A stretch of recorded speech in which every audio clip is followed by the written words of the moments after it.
A'udzubillahi minasyaitonirrajim. Bismillahirrahmanirrahim. Assalamualaikum warahmatullahi wabarakatuh. Alhamdulillahirabbil alamin wassalatu wassalamu ala asyrafil anbiya'i wal mursalin wa ala alihi wa sahbihi wa man tabi'ahum bi ihsan ila yaumiddin. Rabbi shrah li sadri wa yassir li amri wahlul 'uqdatam min lisani yafqahu qawli. Subhanaka la ilma lana illa ma 'allamtana innaka antal alimul hakim.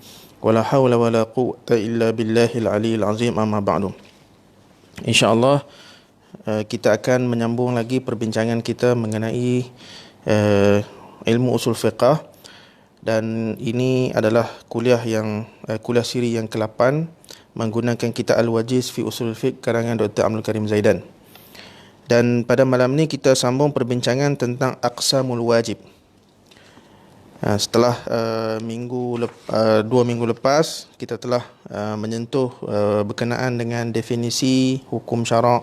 Kemudian yang pertama dari segi pembahagian hukum taklifi itu adalah wajib, dan kita telah pun menyentuh mengenai definisi al-wajib. Dan sekarang ni malam ini insya-Allah kita akan melihat tentang pembahagian al-wajib ataupun aqsamul wajib. Jadi al-wajib ini terbahagi kepada beberapa bahagian mengikut sudut pandang yang pelbagai. Kan ada yang pembahagian wajib ni dilihat dari sudut waktu, kan, dikaitkan dengan waktu. Kemudian dari sudut yang lain, kadang-kadang wajib ini dikaitkan dengan kadar tertentu ataupun tidak. Dan ketiga, kadang-kadang al-wajib ini dilihat dari sudut ditentukan jenisnya ataupun tidak. Dan kemudian yang keempat, pembahagian al-wajib ini kadang-kadang dilihat dari sudut tuntutan terhadap pelaksanaan wajib tersebut. Jadi detailnya insya-Allah kita akan sebut satu persatu. Yang pertama adalah al-wajib bin nazar ila waqti adaihi.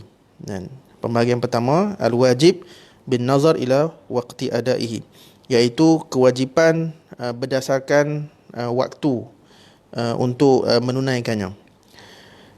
Dari sudut ini, al-wajib bin nazar ila waqti adaihi ini terbahagi kepada dua jenis. Yang pertama dipanggil wajib mutlak, dan yang kedua dipanggil wajib muqayyad. Apakah itu wajib mutlak? Wajib mutlak itu ialah ma talaba syari'u fi'lahu duna an yuqayyida ada'uhu biwaqtin muayyan, iaitu satu tuntutan, satu kewajipan yang dituntut oleh syarak untuk melaksanakannya tanpa dikaitkan dengan apa-apa waktu yang tertentu. Jadi seseorang mukallaf itu bebas untuk melaksanakan tuntutan wajib tersebut pada bila-bila masa sahaja. Dia wajib, kan? Wajib kena buat, tapi tidak ditentukan waktu yang tertentu, kan? Jadi selagi mana dia telah melaksanakan kewajipan tersebut, maka terhasillah kewajipan tersebut, dan tidak perlu menunggu waktu-waktu tertentu untuk melaksanakannya. Dan juga tidak dianggap berdosa kalau dia melengah-lengahkan ataupun dia melambat-lambatkan. Cuma afdalnya, kan, elok buat cepatlah, kan. Sebaiknya dia menyegerakan untuk melaksanakan tuntutan wajib tersebut. Kerana apa?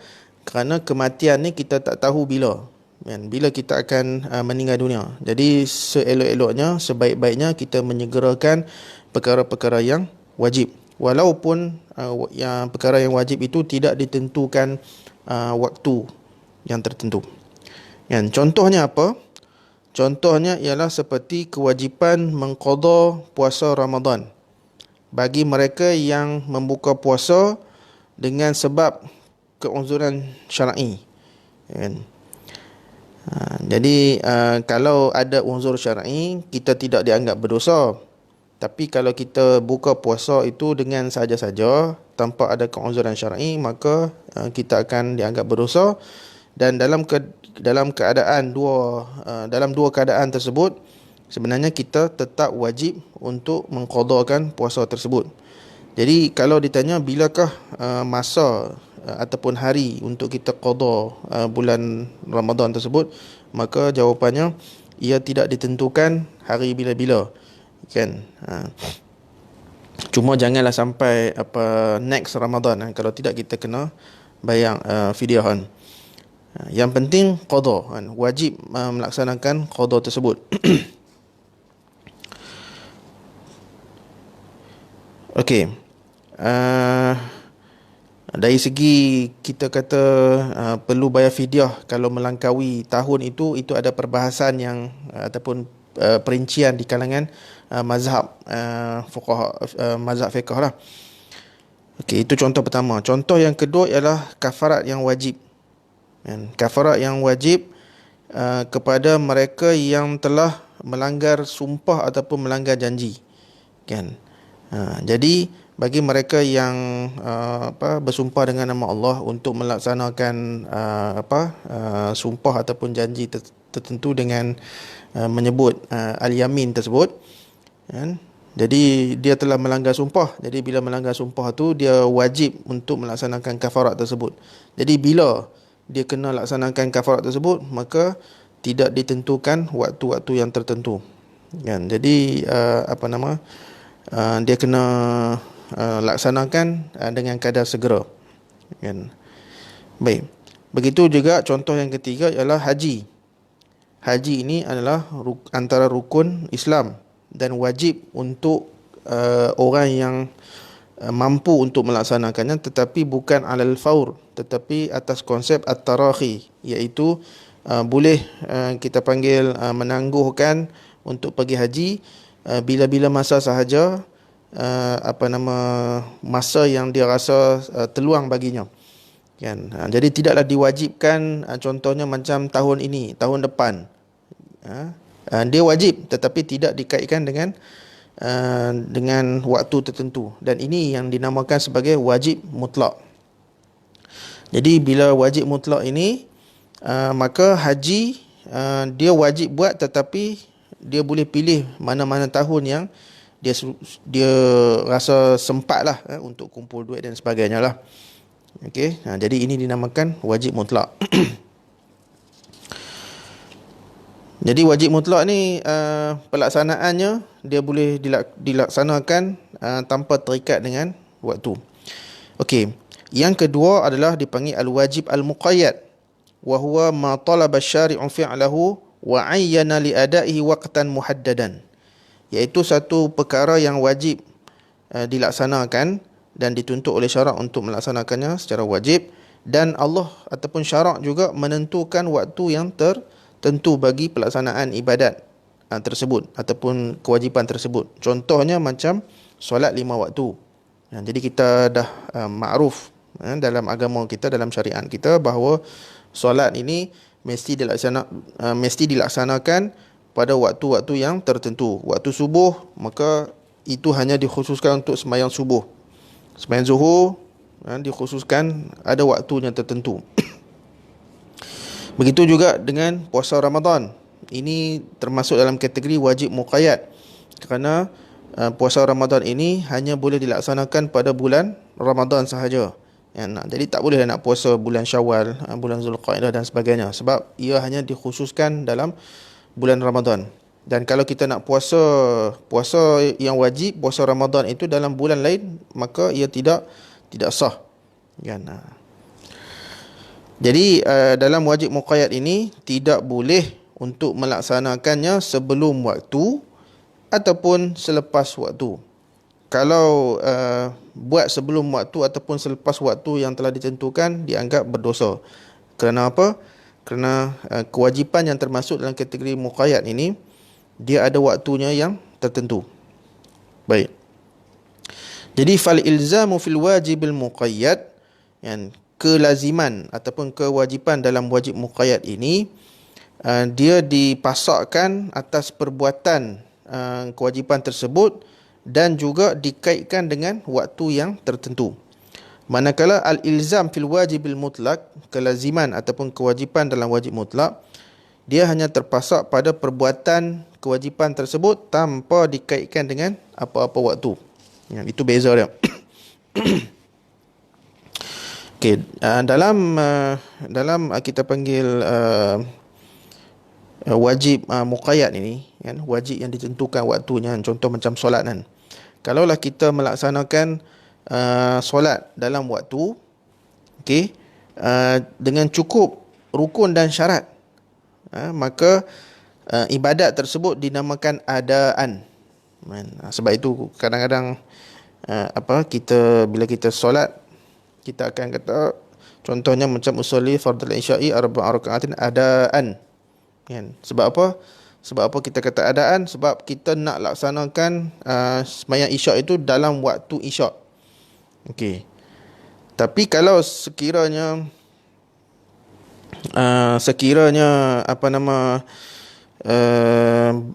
perbuatan itu, perbuatan ibadat tersebut dilakukan dalam waktu yang tertentu secara terkurang, kan? Maksudnya tak cukup syarat, tak cukup rukun. Bila tak cukup rukun, maksudnya contoh macam sembahyang batal lah, kan? Ataupun tak berwuduk contohnya, maka tak cukup syarat, maka batal lah juga sembahyang seseorang itu. Kemudian dalam waktunya juga dia sempat untuk melaksanakan perbuatan ibadat tersebut, maka ini dinamakan i'adatan. Okey, i'adah.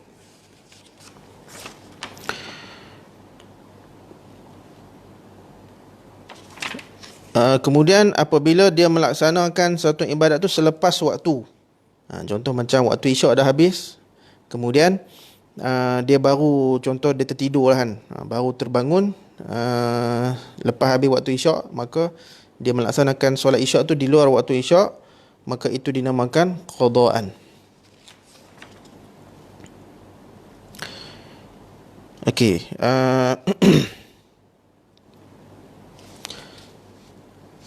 baik. Itu dari segi kewajipan al-wajib bin nazar ila waqti adaihi, kan? Kemudian ada soalan sini, bagaimana dengan khilaf pada adakah ianya berulang, tikrar ataupun tidak. Ini sebenarnya dalam perbahasan yang lain, juga berkaitan dengan al-wajib ataupun berkait dengan fi'il amar. Adakah fi'il amar itu menuntut tikrar ataupun dia hanya arahan sekali? Maksudnya kalau nak kali kedua, kali ketiga tu, adakah kita faham daripada fi'il amar yang sama ataupun dia memerlukan dalil yang lain ataupun tidak? Ini perbahasan ataupun perincian khilaf di kalangan para ulama. Ada yang kata dia bermaksud tikrar, dan ada juga yang bermaksud marratan wahidah faqat. Kan, nanti kita akan sampai dalam bab al-amru tu, kita akan pendetailkan. Okey. Kemudian kita masuk kepada pembahagian wajib yang kedua, bin nazar ila taqdirihi wa adami taqdirihi, iaitu wajib berdasarkan ditentukan kadarnya ataupun tidak. Okey. Kalau kategori ini, wajib dalam kategori ini terbahagi kepada dua jenis juga, iaitu dipanggil wajib muqaddar ataupun wajib ghairu, dan wajib ghairu muqaddar, ataupun dalam istilah lain kadang-kadang disebutkan wajib muhaddad dengan wajib ghairu muhaddad. Okey, apakah definisi wajib muqaddar ataupun wajib muhaddad ini? Al-wajibul muqaddar awil muhaddad huwa ma ayyana syari'u minhu miqdaran muhaddadan, iaitu kewajipan yang telah ditentukan syarak akan kadarnya yang tertentu. Contohnya macam zakat. Okey, kalau kita ada binatang ternakan sekian-sekian banyak, lembu sekian, unta sekian, kambing sekian, maka ditentukan pula kadar yang wajib dikeluarkan. Maka kalau tidak mencapai kadar-kadar tertentu itu, maka kewajipan dia jadi tak wajib lah, kan? Kemudian harga jual beli, kan, apabila kita telah meredai antara penjual dan juga pembeli dengan harga tertentu, ataupun juga apa-apa muamalat yang lain, sewa, menyewa, gadai dan sebagainya, kalau kita dah persetujui harga tertentu, maka itulah yang wajib dilaksanakan ataupun ditunaikan. Begitu juga dengan kadar diat yang telah ditentukan oleh syarak. Okey, kalau bunuh sengaja, dia ada 100 ekor unta, ada yang 50 ekor unta kalau bagi hamba dan sebagainya, maka kita ikut yang itulah, sebab benda-benda ini ataupun kewajipan-kewajipan ini telah pun ditentukan kadarnya dalam nas syarak, sama ada dalam Quran ataupun hadis Rasulullah sallallahu alaihi wasallam. Okey. Jadi jenis ini dia berkaitan dengan tanggungan kepada seseorang mukallaf itu untuk dilaksanakan. Dan untuk melaksanakan kewajipan muhaddad ini ataupun muqaddar ini, dia tak perlu tunggu keputusan hakim, kan. Yang penting kalau ada dua-dua pihak itu contoh macam tadi kan, kadar zakat. Kadar zakat ni tak perlu tunggu qada hakim untuk kita laksanakan, sebab dia memang telah pun ditentukan kadarnya oleh syarak dalam nas Al-Quran ataupun dalam hadis, kan. Once ada dalil daripada Quran dan hadis, maka itulah yang wajib dilaksanakan. Cuma dalam zaman sekarang ni kita ada hukum fiqh. Hukum fiqh itu yang kita baca dalam kitab-kitab fiqh yang diistinbatkan daripada nas Al-Quran dan hadis, kan. Kemudian zaman sekarang ni juga ada enactment, ada akta. Itu untuk kadang-kadang untuk menguatkan lagi tuntutan hukum fiqh tersebut. Contoh macam kalau dalam bab jenayah lah contoh, kan. Yang saya teringat contohnya ialah dalam bab jenayah. Kalau kita lihat contoh macam hukum minum arak. Hukum minum arak ni kita dah makruf, ia adalah hukum haram mengikut hukum fiqh, disebabkan ada larangan dalam Al-Quranul Karim dan juga hadis Rasulullah sallallahu alaihi wasallam. Jadi ini adalah hukum fiqh, kan. Cuma pada zaman sekarang, di samping hukum fiqh itu, terdapat juga akta ataupun enactment jenayah syariah di negeri-negeri yang memperuntukkan bahawa sesiapa minum arak di kalangan orang Islam boleh dikenakan hukuman. Jadi kita ada hukum fiqh, kita ada hukum qadaan ataupun undang-undang. Okey. Sebenarnya bila ada hukum fiqh, yang mana hukum fiqh itu telah diistinbatkan daripada Quran dan hadis, tak perlu tunggu undang-undang untuk kita laksanakan. Jadi automatik bila ada saja dalam Quran dengan hadis ni, kita dah wajib buat. Kalau Allah kata wajib, benda tu wajib lah. Kalau Allah kata haram, maka benda tu adalah haram. Baik. Kemudian pembahagian yang kedua adalah al-wajib ghairul muqaddar ataupun al-wajib ghairul muhaddad. Ta'rifuhu huwa alladhi lam yuhaddid asy-syari'u miqdarahu kal infaq fi sabilillah fi ghairi zakat. Kan? Wajib yang tidak ditentukan kadar ni ialah, definisinya ialah satu kewajipan yang tidak ditentukan kadarnya oleh syarak. Contohnya apa? Contoh macam infak fi sabilillah pada selain zakat. Adakah infak fi sabilillah yang wajib ni? Ada, kan. Jadi contohnya kalaulah kita kata kita ada jiran, kita ada ahli keluarga yang fakir miskin, yang kalau dia nak makan dia tidak ada duit ataupun harta untuk makan, maka ketika itu kita wajib membantu orang fakir miskin tersebut untuk mendapatkan makanan. Dan ini tidak termasuk dalam kategori walaupun fakir miskin itu dah layak mendapatkan zakat, kan, tapi ini lain pada zakat. Okey. Contoh kalau kita dah bagi zakat pun dia masih belum cukup, maka kita lihat dia ni dah mungkin boleh membawa kepada kemudaratan, contoh mati ataupun kesesakan hidup, maka di samping zakat kita juga kadang-kadang wajib infak fi sabilillah untuk diberikan kepada orang fakir miskin ni. Dan kadar yang ditentukan itu adakah kadar tertentu? Maka tidak ada lah, kan. Setakat mana yang kita sanggup mampu membantu ataupun menolong beliau, maka kita bagilah, kan. Kemudian contoh lain nak lebih senang faham tentang kewajipan yang tidak ditentukan kadarnya, contoh lain ialah at-ta'awun 'alal bir, bertolong-tolongan atas perkara kebaikan, kan.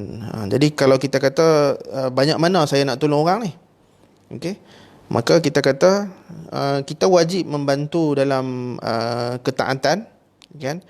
Berapa kadarnya, berapa banyak, itu tidak ditentukan, kan. Lagi banyak lagi bagus, kan, maka ia adalah satu kewajipan yang ghairu muhaddad ataupun ghairu muqaddar, yang tidak ditentukan kadarnya. Okey. Jadi kesimpulan pada malam ini kita sentuh dua kategori sahaja, kan? InsyaAllah kita akan sambung lagi dalam kuliah yang akan datang. Jadi saya ulang balik secara ringkas, kewajipan al-wajib ini dia ada beberapa pembahagian ataupun beberapa kategori. Yang pertama tadi kita bincang dari sudut dikaitkan dengan waktu, kan? Waktu tertentu ataupun tidak. Dan yang kedua dari sudut adakah kewajipan itu mempunyai kadar-kadar yang tertentu, kan? Jadi kita dah tengok kalau dari segi waktu dia ada dua.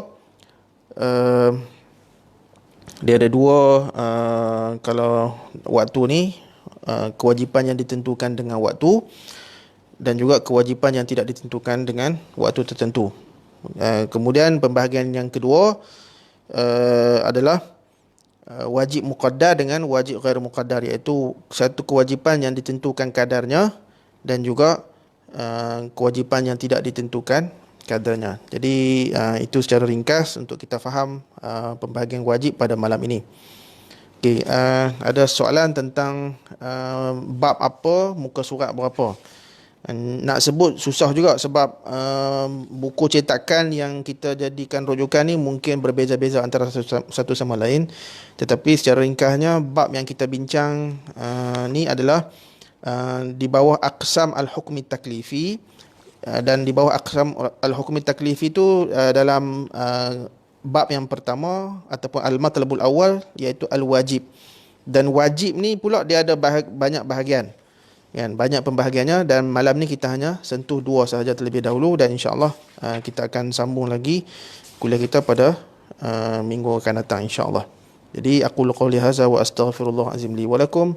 Wassalamualaikum warahmatullahi wabarakatuh.